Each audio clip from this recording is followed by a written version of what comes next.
Welcome to Better System Trader, the podcast to help systematic traders of all levels improve their trading. We'll give you loads of expert tips and practical advice on system design and validation, money management, trading psychology, and many other topics. Whether you're just starting out or a savvy systematic trader, we're here to help you improve your trading and find more success. This is Better System Trader with your host, Andrew Swanscott.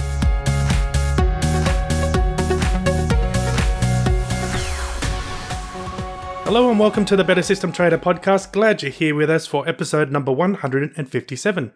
And joining us today as special guest is Michael Grech from Quantopolis. And today we're going to be covering a number of interesting topics, including how to trade based on assumptions and building portfolios of diversified strategies. We're also going to discuss why every trader should have some kind of volatility strategy in their portfolio and how to balance risk versus reward in volatility strategies. Mike is going to reveal a book he's just published on quantitative investing. And also, speaking of books, we discuss some of the trading applications from the book Thinking Fast and Slow.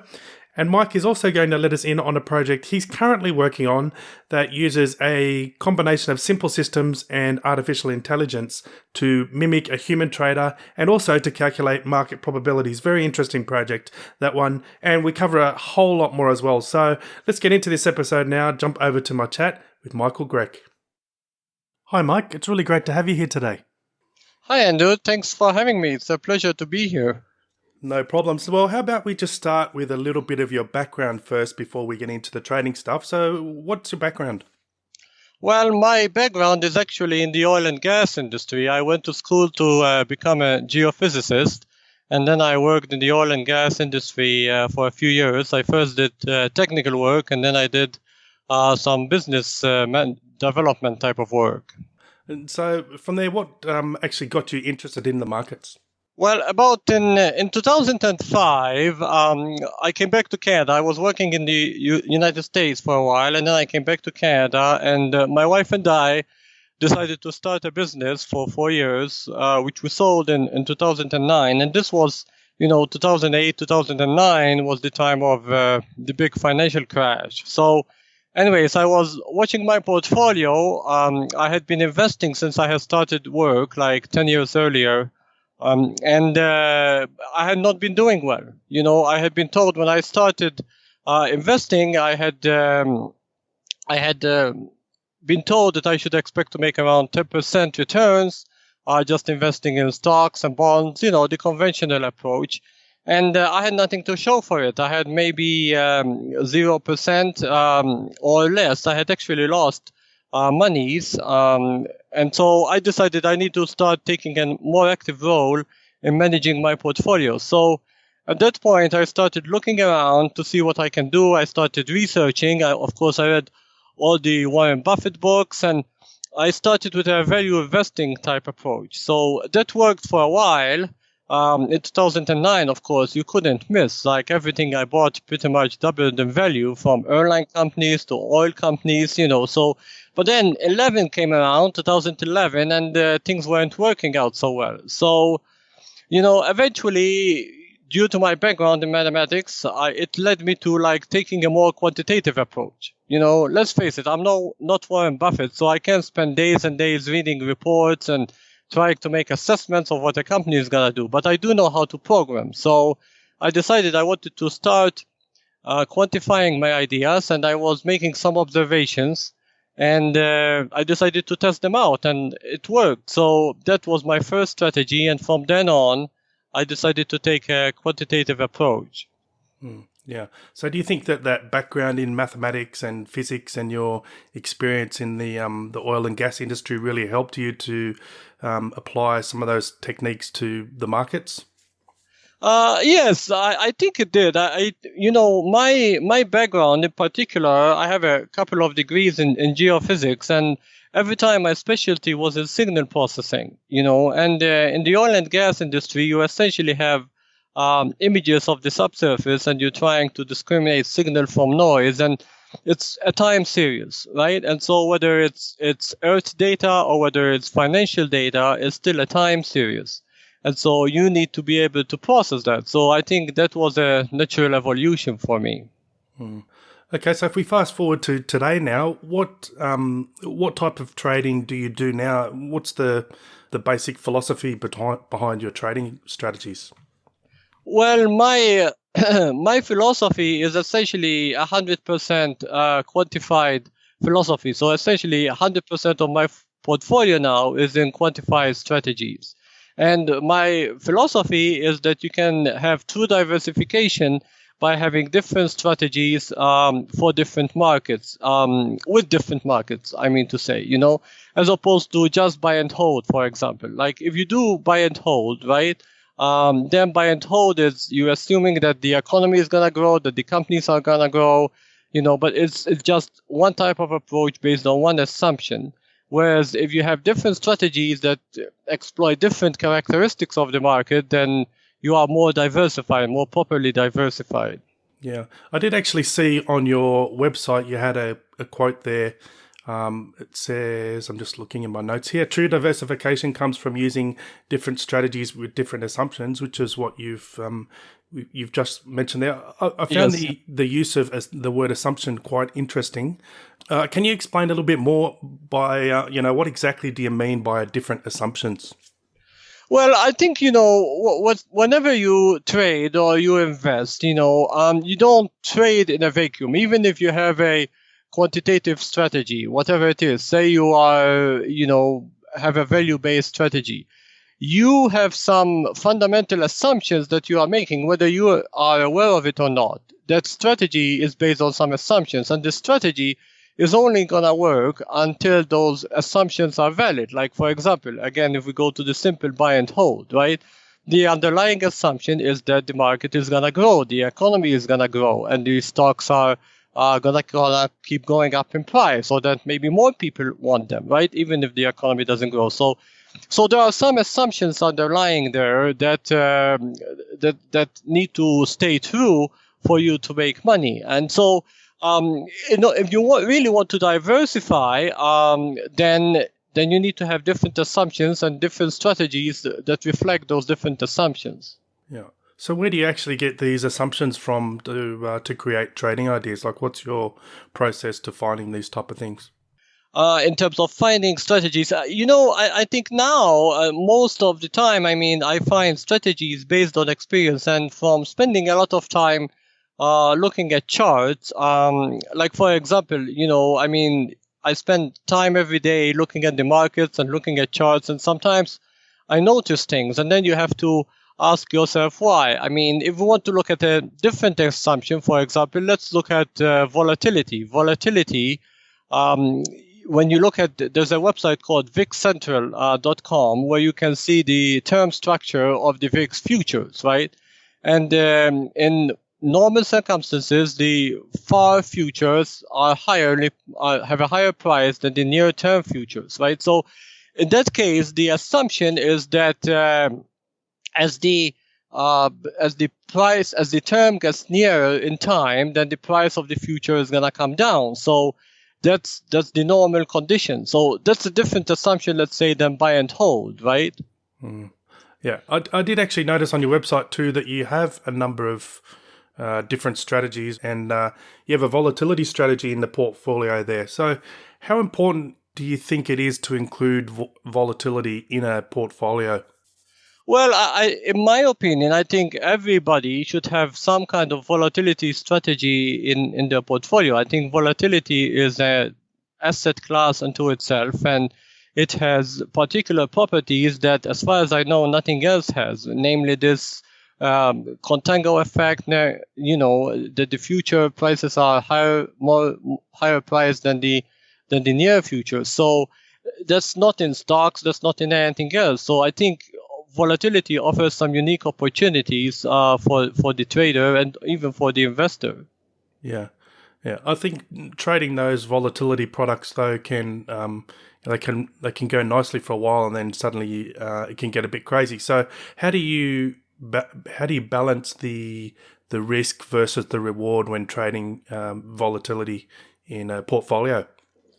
Well, that's a very good question. I think, going back to what's my investing philosophy or my trading philosophy, I think the risk reward is the key element that I look at in terms of selecting strategies, and that applies to all strategies, including those of volatility. And volatility, like you're saying, is tricky because it can move very fast in a short period of time, and it can go against you very fast in a short period of time. I mean, this year in February, that was the extreme case scenario, which I took out a lot of people and took out even funds. I think the ETN doesn't trade anymore, for example. But how do you manage that? Well, there's different ways. First of all, there's two ways that you can trade volatility. You can trade volatility by going short, which is similar to what I have on my strategy, and that's under normal circumstances. And then in particular circumstances where volatility is spiking, you can also trade it by going long. Now, there are two completely different approaches, because when volatility spikes, it spikes up fast, but when it degrades over a longer period of time, so you need to have different strategies. Now, how do you manage that? Well, you can manage it with stops. The problem being is that, you especially if you're trading something like the VXX, the ETF, using daily data, then you can have a big bar gap from day to day, right? So that wouldn't work. So you either have to trade it with intraday data, right? And there are some opportunities on the long side with intraday data, or futures in this case are better, because futures, although they're not 24/7, 7 days a week, they offer opportunity that you can have a stop running overnight. So you don't have so much problem with gaps as you have when you're trading the ETF, for example. So there are ways of managing that. And after all, if besides stops, and this applies to everything, the way you manage risk in anything is by capital allocation. If you are how much you're willing to risk, and at the end of the day, if things go against you, what are you comfortable with? So that's the overall management program, right? And besides that, I think too, you can always buy options, like out of the money options, if you want to protect yourself against something crazy, and that applies to all futures products. So we can talk about that a bit later if you want. Yeah, sure. Yeah, I want to ask you a bit more about quantifying risk in a minute, but before I forget, I want to jump back to something that you said earlier. Now you said, and you kind of just talked about it a little bit there, is having the right strategies for the right type of market or the right type of market environment. Yes. How do you actually go about identifying if a market is more suited perhaps to trend following or some other approach? Do you actually look at this from the beginning and do you start building strategies based on what you see in the markets, or do you like to see where the results take you, or do you do something else? How do you approach that? Well, I actually that's a very good question, but I actually take the dumb approach, the simple approach, and that is what I do is I have a set of strategies that I trade constantly, no matter what the market is doing. So how do I do that? Because why do I do that, rather? The reason I do that is because strategies, having like deciding which strategy to employ when is a strategy in its own, right? So I'm a quantitative trader, so if I was gonna do that, I would want to be able to quantify that a priori and have a automated system that decides now you should do this, now you should do that. I don't employ any discretion.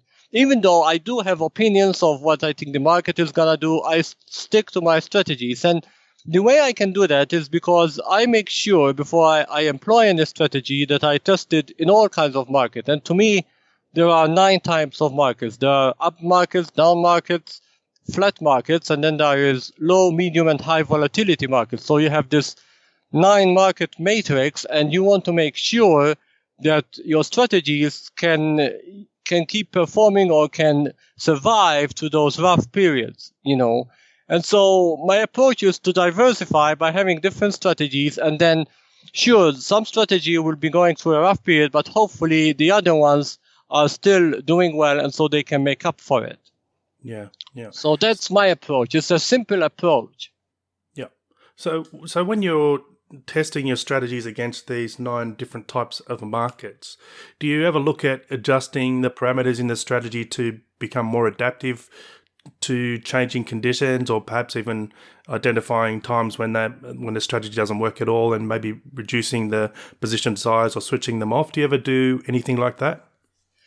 No, I don't do any adjustments of the type. Like I said, I mean, knowing how to do the adjustments, I would have to test that and see if I can quantify it, and unless I have do that, and I have not done that, then I will stick to the parameters. But the key here is that before I enter into the market, or I start trading any strategy, I make sure that the parameters I have are good enough for all type of markets. Now, that doesn't mean they're going to be the best parameters for every market. In fact, they're not going to be the best parameters for every market, but overall, over a longer period of time, and by that I mean at least 10 years, then they're going to be good parameters in that sense that they're going to make me money over a longer period of time in any type of market. Yeah. Do you have any process around readjusting the parameters periodically, like, I don't know, walk forward or something like that? I adjust my parameters once a year, because I include the data from the past year and I adjust my parameters. And more often than not, the changes, if anything, are small, and that's a good sign. If I see big changes in the parameters, then I worry that I wasn't doing things right in the first place, because the strategy should be stable in any market. Okay, thanks, Mike. Now, I just want to switch topics a little bit now, because you're not just a quant trader, you're also focusing now or focusing on quant investing. And Yes. You've just released a new book. It's quite a long title, so let me just read it here. What Your Financial Advisor Is Not Telling You, A Scientific Approach to Boost Your Investment Returns and Minimize Risk. So, firstly, do you just want to explain a little bit about what the book is about and why you decided that it was something that you needed to write? Yes, well, I've been trading the markets and making my living off my investments since around 2011, and I've been doing this with mostly my own money. I have some family money, but not much. And essentially, it's been a long journey for me. I wasn't always successful. I've hit some roadblocks, and it's been up and down. I mean, I had to be very persistent.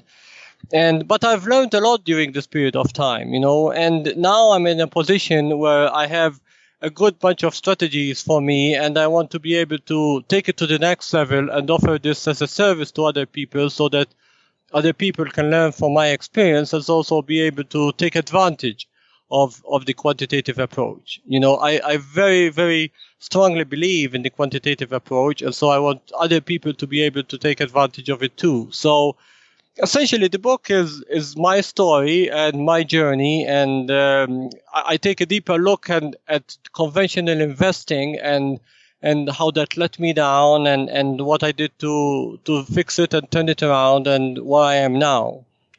I think in the book you focus quite a lot on quantifying risk. Yes. Where do you think investors and traders as well go wrong, or what mistakes do they make when trying to quantify risk? Well, I think the biggest problem, one of the biggest problems, one of the reasons I named my book What Your Financial Advisor Is Not Telling You, is because financial advisors, most of them don't even know, but they are not giving people the complete picture of essentially what they can expect from their investments, right? So they tell you, like they told me when you start out investing, well, if you invest in the stock market, you can expect to make 10% per year, right? So, but that's the expectation value, right? Also known as the average value. It doesn't mean that because the average value is 10%, then everybody is going to make 10%, or that you are going to make 10%. In fact, how much money you make investing, say for example, in the S&P 500, depends on primarily two things. One is when you actually enter the market, right? And the second thing is what the market does in the next 10 or 25 years, right? Which is beyond your control. So it's very different to say, for example, like you can expect to make 10% return with 50% probability versus you can expect to make 10% with 2% probability. It's not the same. It's like saying, oh, well, you can take this medicine today, but you have a 50% chance it will kill you, right? Would you take it? Probably not. Versus, oh, take this medicine. There is a possibility for side effects, but they're very, very rare. That's not this. They're different scenarios. And it's the same thing with investing, with buy and hold, and people are not aware of that. In fact, I go into the book. I did a big study there to try and quantify what one can expect from an investment in the S&P 500 or an ETF, just to buy and hold in the index, and what are the risks involved, that type of thinking. Yeah. And I think as well, if people have like a corporate job where they're investing in a fund and perhaps the fund is putting money into the markets like once a month or every fortnight, even that kind of behavior can have an impact on the results, right? That's right. I mean, I have a chapter in there called dollar cost averaging, and financial news media always touts the benefits of dollar cost averaging, and sure, there are benefits of dollar cost averaging, but dollar cost averaging overall brings down your returns. Why? Because your monies have less time to work in the market versus if you put them right all at the get-go, right? So all these things that people are not aware of. There's two sides to the coin. There's the investment potential, there's the return potential, and there is risk. And I don't think they're properly explained. Like for example, financial news media never ever talks about risks because they assume it's stable or that you can't make more than 5% or 7%, but you can. And if you take a little bit of a more active participation, and same thing goes with risk, right? You can say, oh, stocks are very risky. They can go down 20% in a couple of weeks or in a month. But there are things that you can do very simple to avoid that and minimize your losses and safeguard your portfolio. So I don't think the conventional financial wisdom is giving a complete picture, and I try to address some of that in the first part of the book. Yeah. Another funny thing I've found is that I was speaking to someone a couple of years ago at a conference, and he mentioned that a lot of traders, even though they have trading accounts and they know how to trade, they still have their retirement money tucked away with like a fund or this kind of thing, that they don't want to manage their own retirement money, but they're happy to do it with their trading account, which I think is a bit of a funny situation to be in. So I think this book that you've published is really good for traders as well as investors, and highlighting some of the issues and things that we need to look at when we're thinking about our retirement funds. Yes, I agree. Yes, I mean, what you're saying is very true. I wonder why they do that. Maybe they don't trust themselves, but it's funny that they would trust somebody else more than they do. And what I've experienced, and I've lived in Canada, I've lived in the US, and I had my monies with different institutions, whether it be large banks or small financial advisors, and I found the business model to be the same everywhere. So essentially, financial advisors are salespeople mostly, and they are the front for the investment company. And each investment company seems to have a group of managers, like research center, like money managers, that give their own opinions or their own ideas of what the market is going to do or what each sector is going to do or which stocks they think are favorable. And then the financial advisor follows his or her preferred analyst in his or her company and allocates money accordingly of all his clients based on the percentage of stocks and bonds that they have filled out according to their risk profile. But that's the business model, right? That's all there is to it. And so, there's no insight, and like Warren Buffett say, you probably be better off just putting it in the S&P 500, don't pay any fees, and off you go if you want to go that route. But then you have the risk that it will go down 20%. Not that if you have a financial advisor, you don't have the risk. You still have the risk, but you also have the fees. Whereas if you are just putting it in an index fund and you're managing it yourself, you don't have at least the fees, but you have the risk unless you employ some other smart solutions. Yeah. Yeah. Yeah. Yeah, some good points there. Thanks, Mike. I'll have a link to the book up on my website as well if people want to go and check that out. Now, I just want to switch to another book, actually. There's I've seen you reference this book a few times on your blog and in your own book, and that's the book Thinking Fast and Slow by Yes. Daniel Kahneman, I think. Kahneman, yeah. Yeah. It's a great book, by the way. I think there's got a lot of applications to trading in there, but yeah, seeing you reference it so many times, I assume you love it as well. Are there any key points in the book that really stand out to you that you think have a nice application to traders? Yes, indeed. I do love that book. I think when I was reading it, I felt he was writing it exactly to me. So what you Yeah. know, just for me, I mean, what from it, what appeals to me, pretty much everything. But I can highlight a few things. I mean, first of all, he has a chapter on mean reversion there, right? And like that's a simple thing. Like I have a strategy that I trade for my retirement saving that trades stocks, and I can see it. It's a mean reversion strategy, so it has around a 68% success rate on average, and you can see, for example, that sometimes it goes up to 85%, and then it goes back down to 68%, and sometimes it goes down to 61%, and then sure enough, it makes its way back up to 67%. I mean, you can see mean reversion right there, and I mean, we can have another podcast about mean reversion just on its own, but that's one example. And the other thing that struck me a lot was he talks about system 1 and system 2, where system 1 is the instinctive part of the brain and system 2 is the analytical part of the brain, right? And when I started trading futures and offering futures, I was a little bit skeptical, and so are a lot of people, because they talk about risk and futures are risky because that you can lose more money than you put in. And there you go. That's exactly an example of system 1. What does system 1 do? System 1 tends to exaggerate things. System 1 tends to overcompensate things. So going back to my book in a little bit, I do quite a bit of a detailed risk assessment on futures itself, and was the probability that you're gonna blow up your account when you're trading futures. And that's like the exercise in my book would be an example of system 2, when you're essentially sitting down doing a thorough scientific analysis to try and quantify exactly what is the risk, what's a realistic expectation of the risk. And it turns out to be that the risk is less than 1%. So it's really, really, really small, right? So I decided to go ahead with futures just because of that. So, and that book was helping me understand like my emotions, my view, my reactions to what I was seeing in the markets, everything. It's a great book, Yeah.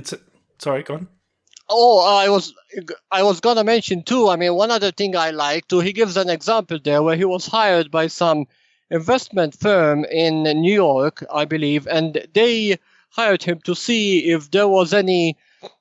They used to reward their stock pickers. They have people picking stocks and making investment decisions, and some people performed better than others, right? And they hired Daniel to do an assessment of whether these people are truly better. And essentially, he concluded that there is no significant advantage. It was all due to luck, right? So they might as well just pick stocks randomly because they would do just as better. But of course, what did they do? They took his report and threw it in the garbage, because if you tell them your work is useless, I mean, what are they gonna do, right? So it's hilarious, but that's what people do. They keep going with whatever they're doing, despite evidence of the contrary, right? Yeah. That book raises quite a few applications for traders. He talks a lot about biases like hindsight bias, confirmation bias, Yes, overconfidence, assigning cause to stuff that's just random chance, law of small numbers. There's so many good things in there to apply to traders. One that actually stood out to me, maybe it was a lesson that I needed to learn, was over-optimism. And people have a tendency to be over-optimistic and to create plans that are pretty close to best-case scenarios, and they focus more on the success while overlooking the potential dangers or mistakes. That can obviously have a big impact on traders. Yes, and that's kind of the mirror image of what I was talking about. I think the system 1 tends to overcompensate in one direction. When it's things are looking good, it thinks they're looking perfect, and when things are looking bad, it thinks it's a catastrophe. So it can go both ways, and yeah. Yeah, so anyone who hasn't read that book, I do recommend go and read it, because it's even just the acknowledgement that we have these kind of the way we think is, I think, a good step in the right direction, just to be looking out for that kind of thing. Yes. Mm-hmm. Yeah. Okay, excellent. Well, I just want to I'll wrap up in a couple of minutes, but I wanted to ask you one final thing before we move on. Now, I noticed on the Insight Futures website that you've recently started publishing a daily forecast for the S&P 500. Yes. With directions and probability there. Yes. How do you, well, firstly, what are the predictions based on? Like, how do you actually calculate those probabilities? Well, the probabilities are based on artificial intelligence model. All this started. I was here. We're lucky in Edmonton, in Alberta. Here we have one of the best institutions in the world for artificial intelligence, and so I was participating at a talk that they gave, and they were explaining artificial intelligence, and it sparked in me an idea of how to develop artificial intelligence systems. And I think artificial intelligence is the next step in quantitative trading. Why is that? Because a simple quantitative strategy is very simple, right? It's very rigid. So essentially you come up with a set of rules, and then you wait around for the market to meet those set of rules, and then you trade the system. Now, the artificial intelligence approach is different, because it's trying to do is it's trying to mimic a human trader. And I have some friends that are not quantitative traders. They are actual traders when they sit and look at charts, and in Forex, for example, and they're very, very successful. And from spending many hours talking to them and observing them and discussing how they trade, I've learned that what they're doing essentially is they have a bunch of strategies in their heads, and they are deploying one strategy or another depending on what the market is doing. And so I tried to build this into my artificial intelligence approach. So to come up with my forecast, I have deployed several strategies, or a multitude of strategies rather, and each one combines together to give me a probabilistic forecast of the future for the markets. I mean, my motivation there was kind of the weather, like the weatherman. When you see the weatherman making his forecast, it's based on numerical models, and they come up with a probability of rain, probability of sunshine, and temperature, and things like that. And so all of it is based on numerical modeling. It's not based on their opinions or hand waving or anything like that. So my idea with coming up with this daily market forecast is to be able to mimic that for the financial markets, you know. Yeah. So it's something I just launched for bar chart. It's a new technology. It's a work in progress, but I think it has value already. For example, if you want to trade options, if you want to take advantage of vertical spreads, you can use it, right? My value investment strategy on my website that I trade with Striker, they're all examples from this model. They just take particular instances where they go in and out of the market. So there's application already, but it's an area of more research for me. So yeah, that's interesting. So when you say that you're using, I guess, an ensemble of systems and looking at the probabilities across the group, what kind of strategies are you talking about? Are they really basic things like a down day has this kind of probability, or how advanced do these individual little strategies have to be to create a group?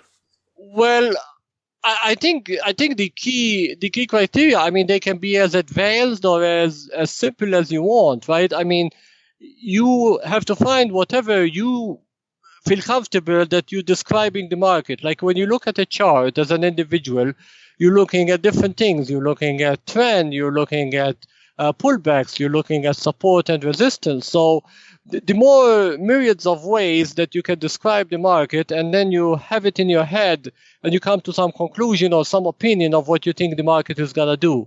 Maybe you're weighting one observation over another. And so when you're building these strategies, you need to try and mimic that as much as possible. Yeah, I guess though, like any tool in trading, it can be abused or overused. Yes. So I know you've only been publishing these forecasts just recently, like the last few weeks, I think, but I'm sure you've done research way before that. How accurate Yes. is the forecast going forward? Have you been tracking that? Yes, I've done some initial studies, and my initial study says if you were to follow the forecast every day, then for a buy and hold type in the S&P 500 going both long and short, however, then you would have almost doubled the performance of the S&P 500. So it would be about 1.9 times, to be exact, the performance of the S&P 500. So that's my initial assessment of how good it is. Of course, there's more work to be done, but that's where I am right now.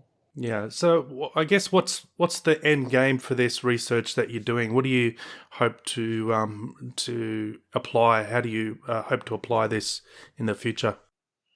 I'm not sure yet. Maybe one thing I want to investigate is if I can offer a service for people to trade to trade the index. I mean, right now the services I have for other people all involve futures, although they could be traded with the indices. But some people are hesitant about trading futures. So if I can have something that could trade stocks, for example, or could trade the S&P 500, then that might has a more broader application. I mean, like what I'm doing for the S&P 500, building a model for the S&P 500 could be easily generated for Apple or Nasdaq or any other stock. So that's one area where I can go with this. Yeah. The thing, when I saw it, what really kind of stood out for me is that it could, could be a good application for a meta strategy. So, based on the forecast could be for the next couple of days, switching strategies off and on, whether it tests out or not, it's a different thing. But I think it's quite an interesting project. So I'll be keeping an eye on that one to see how you go. Yes, thank you. Yes, I think it's an interesting project. I do have a couple of AI strategies already that I trade for my portfolio, and they are the most profitable strategies I have. So I do believe that AI is the way to go. And like I said, my friend who's a trader and he trades like visually the charts every day. I mean, he does phenomenal. I mean, he blows everything out of the water. So if I can get even halfway close to that, then I'm doing really good. Yeah. Awesome. All right. Thanks, Mike, for sharing that. Good luck with that project. Now, thank you, Andrew. That's okay. Now, I'd just like to finish up with some quick closing questions. Sure. Okay. So the first one, what's the biggest lesson you've learned through trading? I have to think about that. I mean, I think the biggest one is persistence. It took me a lot of effort and a lot of trial and error to find what works and what not works, and like they usually say is, you learn more from your mistakes than you learn from your successes. So that's been true in my case. Yeah. Okay, so then what about what's the best trading advice you've ever received? Well, I think the best advice, I mean, a friend of mine likes to put it this way, it's not how does he say it? It's a campaign. It's not just an event, it's a campaign. So you can't really look at each single trade individually. You have to look at the whole experience, and it's a campaign. You have to think long term, and essentially, I mean, that even applies before you even start trading a strategy. So now I don't even trade a strategy if I don't have the intention of doing it for 2 to 3 years. You don't just try a strategy with one trade. And there's no point in doing that because a trade is hit or miss. It's just like trying a coin in the air. You don't know if it's going to land heads or tails. So you have to do it over 2 to 3 years to know if this thing is valid or not. So yeah. I think that's a good reminder. Yep. Okay. Now we've already discussed one of your favorite books, but do you have any other favorite books or favorite trading books? I like Jack Schwager. Schwager on futures, which is technical analysis. He describes technical analysis, and to me, it's like the Bible. I actually came across this book after I had finished writing my book, and it's like I wrote to him saying, I couldn't agree with you more. I mean, he talks a lot about the scams in investing. He talks a lot about how to recognize investing, the problems with backtesting, the problems with optimization. I think it's a very comprehensive book for people who want to understand quantitative trading and quantitative investing. So I highly recommend it. Yeah. Yeah. And for listeners who wanted to learn more from you or get in touch with you, how do they go about doing that? Oh, it's very easy. You just go on my website, quantopolis.com, and there's the contact form there, and they just shoot me an email, and I'd be happy to chat with anybody. Yeah, cool. And I understand you've got systems in Striker as well, right? Yes, I do have 6 systems in Striker. They are index. I have 4 index systems, value-based strategies on the different indices, the NASDAQ, the S&P 500, and the Russell. And then I have 2 momentum-based systems, one that trades treasuries and the other one that trades the volatility. So what the trader can do them individually, or they can do them together as a portfolio. Clearly, you get better return on your money if you do them as a portfolio because, again, diversification comes into play, and so you have better risk reward. So those are the options. All right, thanks for that, Mike. So just before we wrap up, is there anything else that you'd like to mention? No, thanks for having me. It's been a pleasure. I think maybe one thing I want to mention is if people would like to meet me, I'm going to be at the Traders Expo in Las Vegas, November 11th to the 14th. So I'm giving a talk there on quantitative trading, and we'll see how that goes. Yeah, awesome. All right, well, thanks for spending time with us today, Mike. It was really great chatting to you. So thanks again, and I wish you all the best. Thank you. Thank you for having me. Cheers. Cheers. Okay, well, that's it for this episode. Thanks for listening. I hope you enjoyed the show. Come on over to bettersystemtrader.com. That's where you'll find all the previous episodes, all the transcribes, all the show notes, and all the free weekly trading tips. bettersystemtrader.com.